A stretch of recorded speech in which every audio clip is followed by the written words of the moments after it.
Hello students, class 12 2026 sample paper session कर रहा हूँ। अभी बज रहे रात के 12 बजे। ठीक है, मैं तुम लोगों के लिए 12 बजे तक शूट कर रहा हूँ, वीडियो बना रहा हूँ। अपना प्यारा सपोर्ट जरूर दिखाना। तो आज तो अभी हम करने वाले 30 नंबर क्वेश्चन। क्या गिवन है?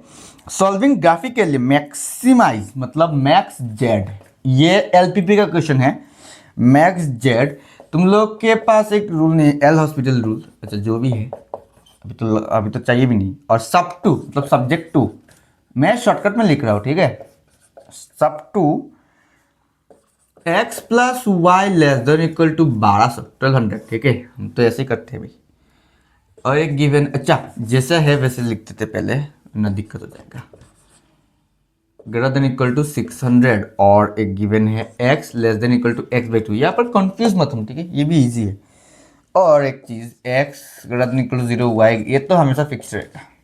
अच्छा लो, एक एक करके सबको तोड़ते हैं फिर जोड़ते हैं। पहले इसको लेते हैं, x plus y equal to 1200। तो यहाँ से ग्राफ बनाओ। y इज इक्वल टू क्या लिख सकते हैं? 1200 माइनस एक्स लिख सकते हैं ना। तो लो बॉक्स बना लो। बॉक्स से डिजाइन, ये तो क्लास 9 से करके आ रहे हो। नहीं नहीं सॉरी, तुम लोग ये 8 से करके आ रहे हो। लेकिन सर 8 नहीं, सो कब का छोड़ के आ चुके हैं, अब तो हम भूल गए। अरे शर्म कर लो यार। कल परसों अगर तुम खुद टीचर बन गए ना, तो क्या सीखोगे बच्चे को? तुम खुद नहीं पता तुम लोगों को, तुम बच्चों को कैसे पढ़ाओगे? इतना तो क्या बोल तुम लोग यार, छोड़ो। जीरो लेते हैं तो क्या जाएगा? 1200, और 1200 ले लेंगे कितना आ जाएगा? जीरो। और एक चीज, ये इस ग्राफ को फिक्स रखते हैं वरना दिक्कत हो जाएगा।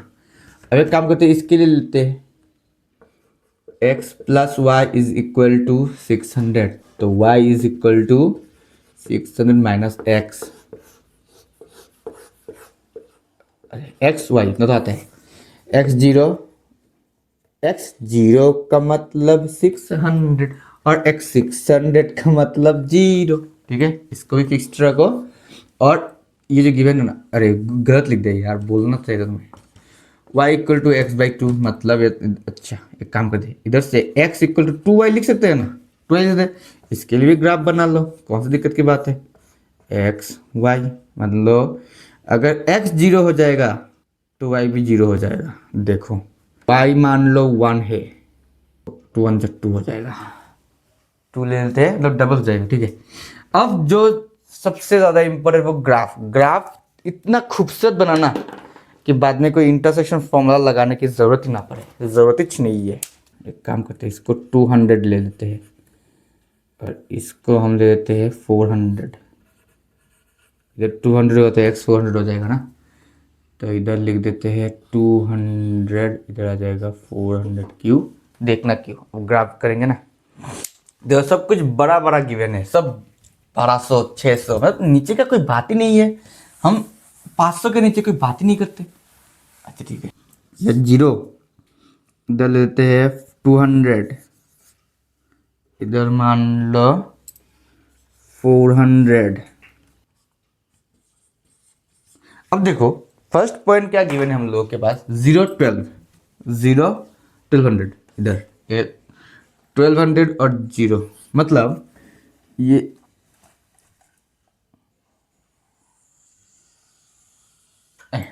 हो गया। और ये क्या था? लेस देन, मतलब इसका शीट जैसे बाद में करेंगे। 0 600 और 600 जीरो, मतलब ये दोनों लाइन पैरेलल होंगे। अब लास्ट का 0 और 400 200, मतलब इधर मान लो, इधर भी नहीं, 400 200 काइंड ऑफ इधर आ जाएगा।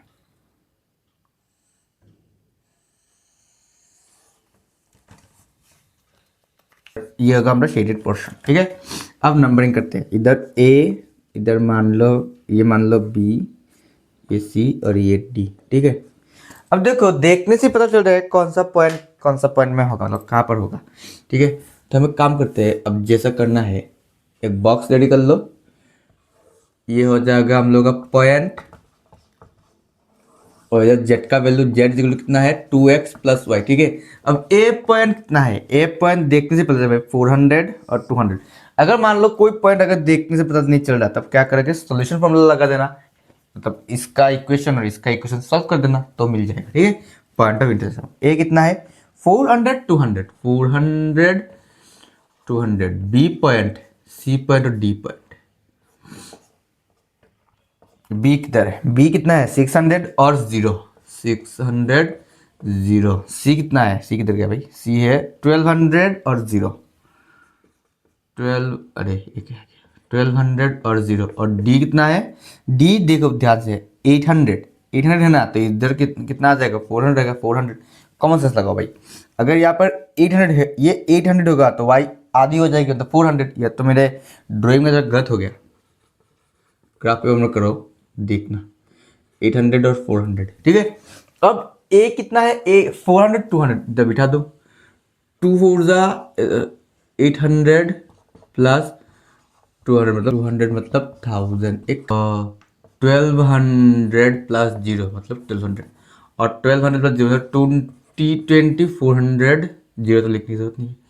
8 2 जा 1600 प्लस 400 आ जाएगा 2000। तो मैक्सिमम वैल्यू कितना आ गया 2400, किस पॉइंट में, सी पॉइंट में, समझे इतना। मतलब अब हम क्या लिख देंगे, therefore z is maximum at किस पॉइंट में 1200, 0 एंड मैक्सिमाइज z, मतलब मैक्स z इज इक्वल कितना है 2400। लो ये भी खत्म हो गया एलपीपी का क्वेश्चन, ठीक है। देखते हैं अगले क्वेश्चन को, मतलब जरा सा किताबों में कम ध्यान गणित के 31 क्वेश्चन क्या गिवन है, 2 स्टूडेंट्स मेहुल एंड राशि।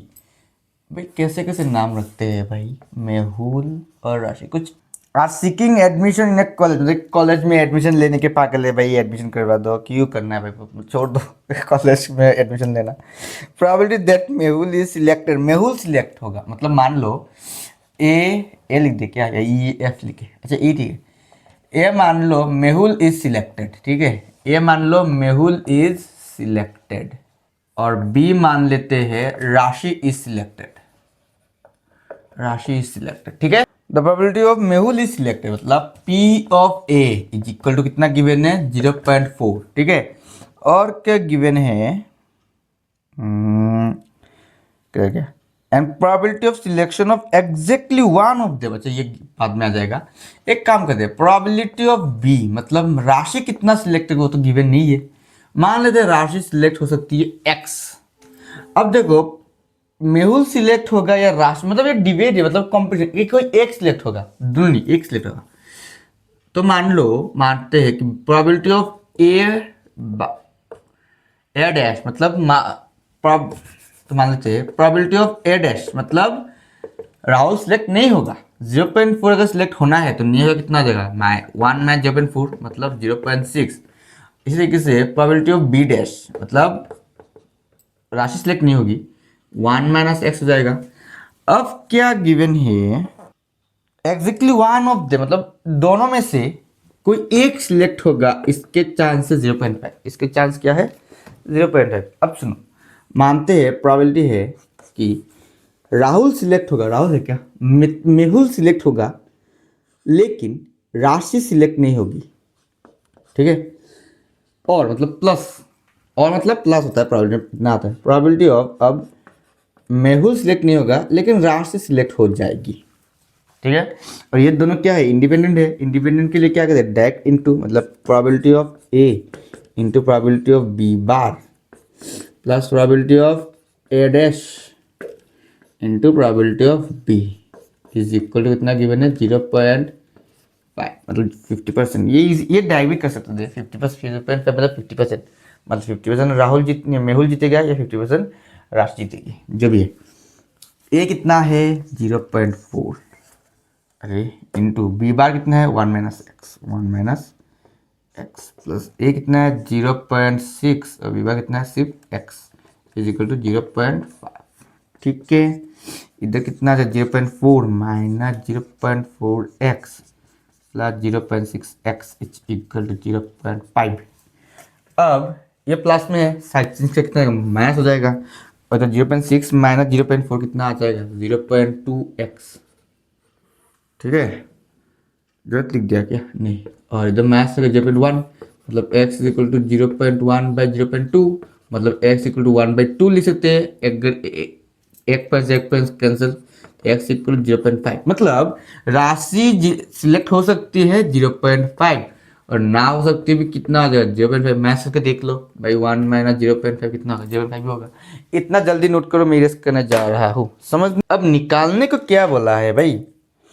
Chances of selection of them is independent H. Find the chances selection of राशि. Also find the, अच्छा राशि तो आगे, also find the probability of selected at least one of them. अब हमें ये प्रोबेबिलिटी निकालना है कि इन दोनों में से कोई एक सिलेक्ट हो जाए, दोनों में से कोई एक सिलेक्ट, एटलीस्ट एक सिलेक्ट हो जाए, मतलब दो भी, मतलब मैं अगर तुम्हें एटलीस्ट मान लो मैं तुम्हें बोलूँ कि एक काम करो, तुम बाजार जाओ और मेरे लिए एटलीस्ट 2 अंडे लाना। एग्जाम में अंडे मत लाना, ठीक है, बाजार से लाना।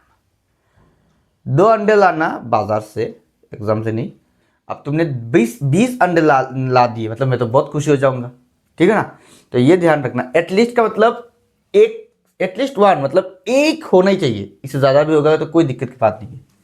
तो या फिर तुम ऐसे करो कि मान लो या तो राहुल सिलेक्ट होगा, राहुल क्या बोलो, मेहुल सिलेक्ट होगा और राशि नहीं होगी, या फिर उल्टा भी हो सकता है, उल्टा हो सकता है ना, मेहुल सिलेक्ट नहीं होगा राशि होगी, या फिर दोनों भी तो सिलेक्ट हो सकते हैं, ये निकल लो। या फिर ऐसे काम कर लो, 1 माइनस कर दो, दोनों नहीं सिलेक्ट होंगे, दोनों ही सिलेक्ट नहीं होंगे, ये माइनस कर दो, ये थोड़ा बड़ा हो जाएगा और ये थोड़ा छोटा हो जाएगा, मतलब दोनों सिलेक्ट नहीं होंगे, उसका पार्ट हम हटा देंगे 1 से, नहीं समझे?